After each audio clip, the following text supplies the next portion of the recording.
discussing time and warping time and time-space with some famous scientists. I'm doing something up in Canada which may sell, they may sell that show called The Truth Is in Our Stars. And I've talked to Michio Kaku and David Suzuki and Dr. Stephen Hawking. And I've tried to get through his book, A Brief History of Time. It's not brief. Everybody I've met who is acquainted with the subject, I'm continually asking, look, I hear space-time all the time. No, space-time, it's space-time. That without space, without time, it's time and the space is the time. Hard to comprehend what it is. Well, I don't comprehend what it is, so I ask these very important people who are working in the field, what is space-time? And they say, well, the gravitational force takes the photon of a light and it bends the photon of the light. So without space, without time, you cut the time that comes. I said, well, wait a minute. If in 13, and I said this to Dr. Kaku, in 13.5 years, he says, no, 13.8 billion years. He corrected me by 0.3 billion years. If that photon, I said to him, if that photon of light at that farthest galaxy takes 13.8 billion years to reach my eye, isn't that time? And he said, yes, but the space-time and the time and the space and the space and the time. And I couldn't understand, my opening sentence to everybody, including, it will be to Dr. Hawking, what is space-time?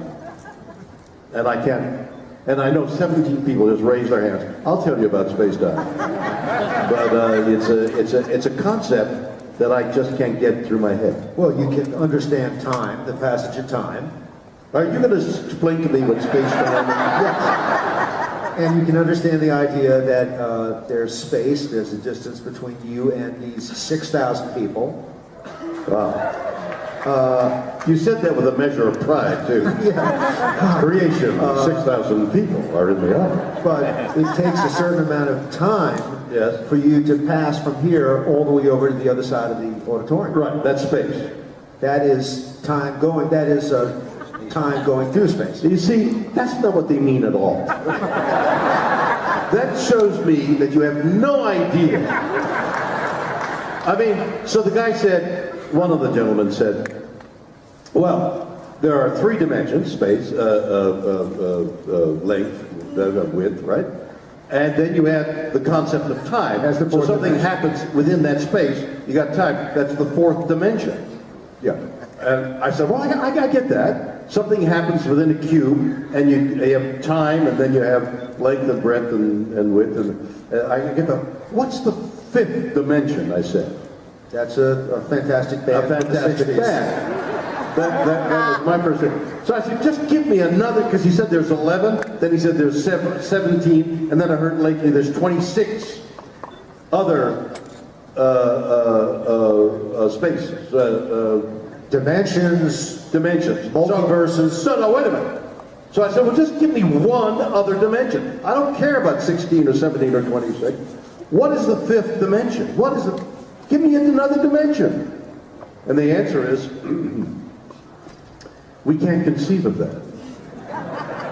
You know, right. So that doesn't mean it doesn't exist. Well, it doesn't mean it does exist.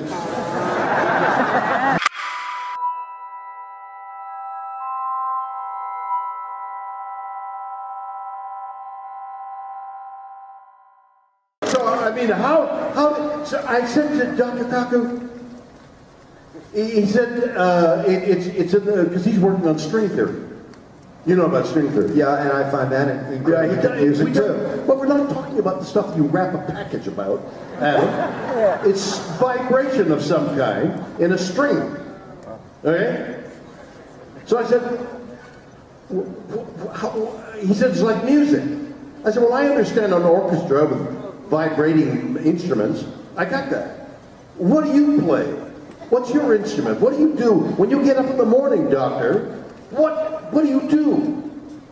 And he says, It's all in my head. I think. I said, well, how do you prove what you're thinking exists? Because it's all theory. He said, well, I've got this very elegant numbers equation, yeah. Very E/B divided to 7 to 4. It's all in his head. How do you prove a black hole? How do you know those gravitational waves proved the collision of two black holes? Somehow, eventually, they are able to observe phenomena. No, they can't observe. It's too far away. It's too theoretical. How do we know what they're saying is true? You know what it really is? It's all science fiction. So does that make you a skeptic? No, well, science fiction says, this is a story that I'm making up. And there's this thing called wormholes. And that's a science fiction concept. Although these scientists say there are wormholes. How do you know? The mystery of science fiction is what I'm talking about. Science and science fiction are essentially the same. We released this image showing you how the Great Red Spot has changed from 1992. It was 1999 when this image was released. And it's sort of an artistic presentation of the images. Oh, actually, it's a cheat, because the image of Jupiter in the background isn't a full image. It's actually got a huge chunk cut out of it. So the reason why we had this beautiful artistic foray of the Great Red Spot was just actually to cover up the fact that we didn't have a full image of Jupiter.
The mystery of science fiction is what I'm talking about. Science and science fiction are essentially the same.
And in case there are any conspiracy theorists out there, how would you prove to us that you're in zero gravity?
The mystery of science fiction is what I'm talking about. Science and science fiction are essentially the same. Science and science fiction are essentially the same.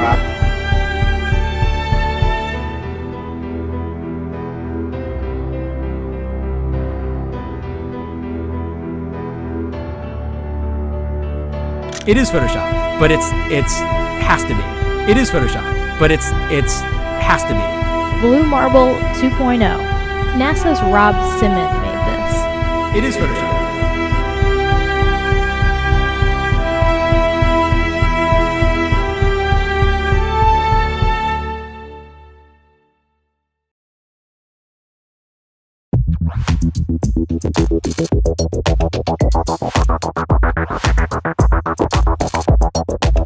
Let me tell you something.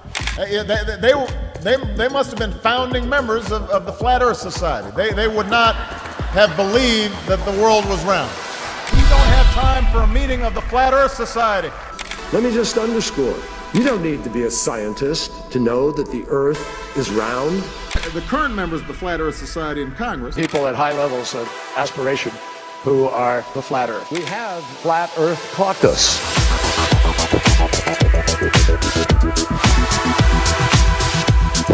the Earth isn't flat. In other breaking news, the world is round, not flat. And you don't need to be a scientist.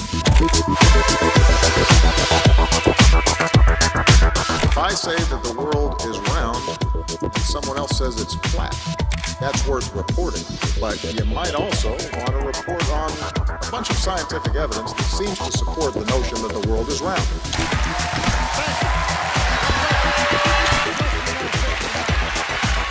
Is NASA lying to us?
Bye.